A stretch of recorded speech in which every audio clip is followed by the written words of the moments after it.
আল্লাহু আকবার, আল্লাহু আকবার, আল্লাহু আকবার, আল্লাহু আকবার। আমার প্রিয় ভাইয়েরা, আমার ভাইয়েরা, আর কাদা ছড়াছড়ি করব না ইনশাআল্লাহ। বলেন আল্লাহুম্মা ফাশহাদ। আল্লাহ তুমি সাক্ষী থাকো, আল্লাহ তুমি তৌফিক দাও। আওয়াজ করে পড়েন আমিন।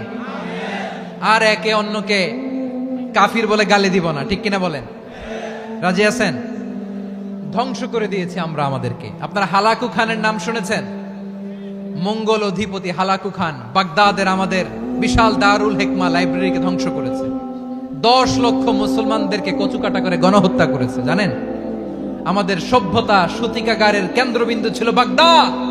ইরাকের বাগদাদে যেদিন সে রক্ত নিয়ে হোলি খেলা করে, রক্তের হোলি খেলা যেদিন হয়, ওই দিনও বাগদাদে বাহাস চলতেছিল। আমাদের বাহাস কি চলতেছিল? আপনাদের এলাকায় বাহাস আছে? এই প্রচলিত বাংলাদেশে যে বাহাস, এটার সাথে ইসলামের কোনো সম্পর্ক আছে? এই পর্যন্ত বাহাসের পরে পরাজয় বরণ করছে এরকম কোন দল আপনারা পাইছেন? আমি পাই নাই। প্রত্যেক দলই বাহাসের পরে সংবাদ সম্মেলন করে বলে, আমরা জয়লাভ করিয়াছি, ওনারা পালাইয়া চলিয়া গিয়াছেন। আছে না নাই? কারণ সত্য জানার জন্য, সত্য মানার জন্য আসে না তো, নিজের জ্ঞান জাহির করার জন্য বাহাস করে। বিপক্ষ দলের আলেমকে ছোট করার জন্য বাহাস করে। এই বাহাসের স্থান ইসলামে নাই। চিল্লায় বলো ঠিক কিনা? এই সমস্ত বাহাসের দিন শেষ। ঐক্যবদ্ধ হওয়ার বাংলাদেশ। প্রিয় ভাইরা, হালাকু খান সে দারুল হিকমা লাইব্রেরি জ্বালিয়ে পুড়িয়ে এই সব দামি দামি বইগুলো, আমাদের দামি দামি ঐতিহাসিক তুরাসি ক্লাসিক বইগুলোকে দজলা নদীতে ফেলেছে। পুরা দজলা নদী কালো হয়ে গিয়েছে। 10 লক্ষ মুসলমানকে গণহত্যা চালিয়ে এই রক্তের বন্যা যখন দজলা নদীর পানিতে মিশে গিয়েছে, দজলা নদীর পানি লাল হয়ে গিয়েছে। যেই দিন বাগদাদে গণহত্যা চলে, ওই দিনও বাগদাদে বাহাস চলতেছিল। কিসের বাহাস জানেন? মেসওয়াক, ডান মারি থেকে করা সুন্নাহ, এটা আমরা জানি। এখন কি উপরের মারি না নিচের মারি? বাহাসের বিষয়। এই বাহাস করবেন আপনারা? বিশ্ব যখন এগিয়ে চলেছে, আমরা তখন বসে বিবি তালাকের ফতুয়া খুঁজেছি কোরআন হাদিস চষে। তালাক ইসলামের অনেক গুরুত্বপূর্ণ অনুষঙ্গ। তালাক কোরআনের একটা সূরা। কিভাবে তালাক হবে না হবে আমাদের ফোকাহায়ে একরাম, আমাদের আকাবেররা সব বলে গিয়েছেন, সব জানা। আপনি হয় এটা মানবেন, নয় ওইটা নিয়ে বাহাসের দরকার নাই। ওইটা নিয়ে মারামারির স্থান ইসলামে নাই। আওয়াজ করে বলেন ঠিক কিনা? এখন পেকুয়ার ভাইরা, শেষ কথা বলি, আওয়াজ করে বলেন আমরা ঐক্যবদ্ধ হতে চাই কি চাই না? চান?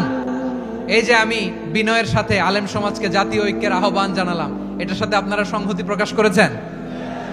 বিনয়ের সাথে আজকের এই পেকুয়ার ময়দান থেকে আমাদের রাজনৈতিক নেতৃবৃন্দদেরকে জাতীয় ঐক্যের আহ্বান জানাই, আপনারা সংহতি প্রকাশ করেছেন? এখন এটা রোড ম্যাপ কি, কিভাবে আমরা ঐক্য প্রক্রিয়াতে এগিয়ে যাব? শেষ কথা বলি, একেবারে সহজ। আমাদের ওলামা মাশায়েখদেরকে, আমার মাথার তাজ, তাদেরকে আমরা বলি, এই যে আমরা ঐক্যবদ্ধ হই নাই, আমরা কি বড় কিছু অর্জন করে ফেলছি? বলেন, আমরা কি খুব পাওয়ার সম্মানের জায়গায় আছি? খুব স্ট্রেংথের জায়গায় আছি? তো কিছুই তো নাই। আপনি ঐক্যবদ্ধ হইলে সমস্যা কোথায়? এমন তো না ঐক্যবদ্ধ না হওয়ার কারণে এতদিন আপনার অনেক কিছু ছিল, ঐক্যবদ্ধ হলে আপনি হারাবেন, এমন তো না। তো কিছুই যেহেতু আপনার নাই, আমার নাই, ঐক্যবদ্ধ হলে আমরা সমস্যা কোথায়? ঐক্যবদ্ধ হয়েই দেখি না, ঠিক কিনা? ঐক্যবদ্ধ হওয়ার দুইটা ওয়ে। রাজনৈতিক ঐক্য কিভাবে হবে? রাজনৈতিক সম্মানিত নেতারা ঠিক করবেন। আলেমরা কিভাবে ঐক্যবদ্ধ হবেন? শেষ কথা বলে শেষ করছি, খুব গুরুত্বপূর্ণ। This is the punching line. ঐক্য হবে দুইটা পদ্ধতিতে। একটা হচ্ছে কমন গ্রাউন্ড নিয়ে, বেসড অন কমন গ্রাউন্ড। যেমন ধরেন, আমরা নামাজ কায়েম করতে চাই, জামাত ইসলাম এই কথার উপর একমত আছে না নাই? নামাজ কায়েম হোক, একমত না জামাত ইসলাম? হেফাজত একমত না? ইসলামী আন্দোলন একমত না? তাবলীগের ভাইয়েরা একমত না? পীরের মুরিদেরা একমত না? আপামর তাওহীদি মুসলিম জনতা একমত না? তাহলে নামাজ কায়েম করতে হবে, নামাজ কায়েম করতে হবে এই কমন গ্রাউন্ডে আমরা সবাই একমত, ঠিক কিনা? যাকাত আদায় করতে হবে, সবাই একমত, ঠিক কিনা? নারীদের পর্দা করতে হবে, শালীন পোশাক পরতে হবে, একমত সবাই, ঠিক কিনা? বৈষম্য বিরোধী বাংলাদেশ চাই, সবাই একমত, ঠিক কিনা? Meritocracy, meritocracy. আর কোনো মামা চাচার ফোনে পদ দিলে হবে না, মেধার ভিত্তিতে সবগুলো পদ ঠিক করতে হবে। চিল্লায় বলো ঠিক কিনা? আমরা একমত না? স্বাধীনতা সার্বভৌমত্বের প্রশ্নে আমরা সবাই একমত, ঠিক কিনা? আমার নবীরে গালি দিলে রাষ্ট্রীয়ভাবে সর্বোচ্চ শাস্তি তার নিশ্চিত করতে হবে, ঠিক কিনা? এরকম 10টা কমন গ্রাউন্ডে আমরা সবাই এক। এই 10টা কমন গ্রাউন্ডকে সামনে রেখে বিশাল জনসমাবেশ করেন সোহরাওয়ার্দীর ময়দানে, সবাই আসেন। জামাত ইসলাম, হেফাজতে ইসলাম, ইসলামী আন্দোলন, পীরের মুরিদ, তাবলিগ, খেলাফত মজলিস, সবাই একসাথে হন। তাহলে সবাই জানবে যে এই 10টা বিষয়ে আমরা একমত। বলেন, এই ঐক্যতে আপনার দরবার যাবে? দরবার নষ্ট হবে? আপনার দল নষ্ট হবে? আপনার আকীদা নষ্ট হবে? না। আমার মাথার তাজ সম্মানিত ওলামা একরাম, এই 10টা কমন গ্রাউন্ডে যদি এক হন, আপনার আকীদা নষ্ট হবে। আপনার আকীদা আপনার, আমার আকীদা আমার, আপনার দল আপনার, আমার দল আমার, আপনার পলিসি আপনার, আমার পলিসি আমার, কারো কিছু নষ্ট হবে না। কিন্তু যে বিষয়ে আমরা সবাই একমত, এরকম 10টা মৌলিক পয়েন্টে আমরা একমত হতে চাই কি চাই না? আমার পেকোয়ার ভাইয়েরা, তাহলে ঐক্যবদ্ধ হওয়ার 1 নাম্বার পদ্ধতি based on common ground. Common ground, এতে কারো কোনো লস নাই, কারো কোনো ছাড়ও দেয়া লাগবে না, কারো দরবারও যাবে না, কারো দলও নষ্ট হবে না, কারো আকীদাও নষ্ট হবে না। আমার আকীদা আমার, আমার দল আমার, আমার সব ঠিক আছে। শুধু এই বিষয়ে আমি একমত, তুমি একমত, তুমি একমত, তো আমরা সবাই একসাথে বসে জানান দেই যেগুলোতে আমরা একমত, শোডাউন করি। বাংলাদেশের যে কোনো মহাসমাবেশকে সেই দিনের মহাসমাবেশ ছাড়িয়ে যাবে। চিল্লায় বলো ঠিক কিনা? এরপর জেলায় জেলায় বিভাগীয় বিভাগীয় আপনারা ওয়ার্কশপ করেন, সেমিনার করেন, আইস ব্রেকিং প্রোগ্রাম করেন। এইভাবে আমাদেরকে আগাতে হবে। তাহলে number 1 common ground based, number 2 issue based, issue ভিত্তিক ঐক্য। যখনই জরুরি কোনো ইস্যু আসবে আমরা ঐক্যবদ্ধ হব। রাজি আছেন সবাই? সবাই রাজি আছেন? আল্লাহ তাআলা আমাদের সবাইকে ঐক্যবদ্ধ জীবন ধারণের তৌফিক দান করুক, আমরা পড়ি আমিন।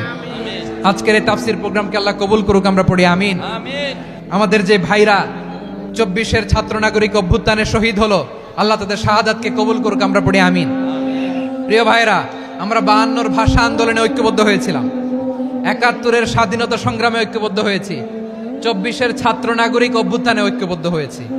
জাতীয় ঐক্যের এই 3 শক্তিশালী উদাহরণ আমাদের সামনে আছে। আমরা আগামীর বাংলাদেশ বিনির্মাণেও এভাবে জাতীয় ঐক্য গড়তে চাই। চিল্লায় বলেন ঠিক কিনা?